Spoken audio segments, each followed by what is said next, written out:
The world of Forgotten Realms was doomed. With an unknown threat overtaking the sun, the old kingdoms, desperate to survive, launched great arcs into the stars, seeking refuge on a distant world, Forell. The ships, called Hope, scattered across the planet, but communication between them was lost. Now, the settlers of Hope Number 1 struggled to survive on a land that was never meant to be theirs. Nearly 4 years after crash landing, deep inside the wreckage of Hope Number 1, four survivors awaken: GFB, Inta, Drummer, and Kage. Their memories fragmented, the ships in ruins, and a dead elf before them, holding a cryptic note and a glowing stone for communication. They soon realize they are not alone.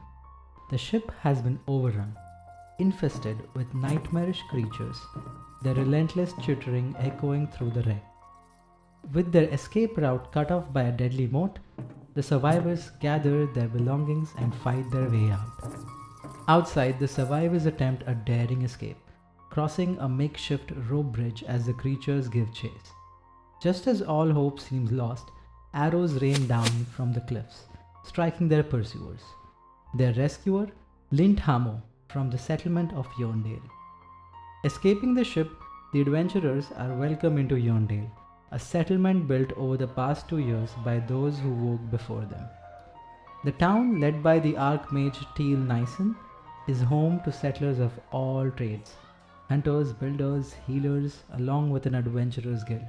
Security is led by Nadroj the Lesser, hunting and exploration by Lindhamo, construction and crafting by Ziggy Marmel, and lastly, healing and magical artifacts by their priest Maximus Quadrole.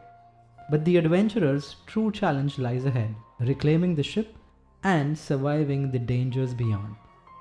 Days later, the adventurers travel south, seeking Zagarax, a famed monster hunter who can help with the infestation. They reach Camp Zemo and learn that the red moons rise and the wild crimson tides have unearthed a long buried temple, one that was never meant to be uncovered. Its towering stained glass windows shimmering under the moonlight, and from within faint echoes of movement stir, as if something still lingers. Inside the temple, besides a wounded Zagarax, the dead rise, bones and shadows of a priest and a congregation clawing from the past, their hollow eyes filled with rage. The adventurers battle the skeletons with their weapons, while only silver and special weapons in the temple harm the priest's wraith. With teamwork, the battle is won, but the tides have no mercy, as it consumes the temple back into the sea before the adventurers could survey it. With Zagarax recruited, they return to Yearndale and celebrate the night with the town. But curiosity leads them to follow a drunken settler into the forest. A hidden gathering whispers the name Celestian, the god of the stars. They share dreams of home, of the world they lost, but something else is listening. Wolves, drawn to the whispers. The gathering is eventually attacked by a small pack of wolves who kidnap 2 people. The adventurers follow the wolves to their den, blades drawn where an alpha awaits them. Its eyes burning with ember, its hunger endless. After a fierce battle, the adventurers slay all the beasts and save the prisoners.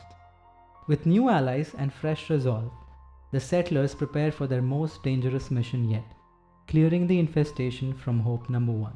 Their plan: make a bridge, capture one of their creatures, study its weaknesses, then set explosives to purge the nest.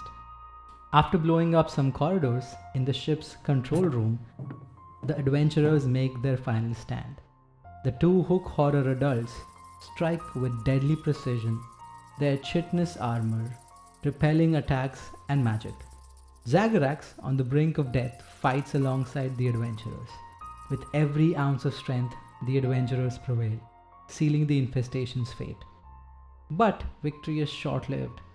In the ship's core, a flickering light reveals a chilling message from another ship. A voice echoes of a well-armored high elf coming from a projection. Take heed, you imbecile outsiders. You have trespassed upon our sacred dominion of the eternal sun, and for this you shall be purged in fire.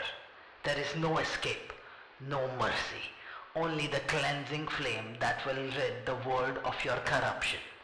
Let it be known, you will not survive. I am coming for you. I, Captain Otis Hanson, holy warrior and executioner of the one true king, King Visoka, and in his divine name, I declare war upon every alien parasite that dares to pollute our sacred world. With the threat of war looming, the settlers of Yearndale find themselves trapped between high mountains and wild seas. Their goal: revive those still frozen in the wreckage, seek new routes beyond the valley, and discover the other ships before King Visoka and his xenophobic empire. But time is running out, and the hunt has already begun.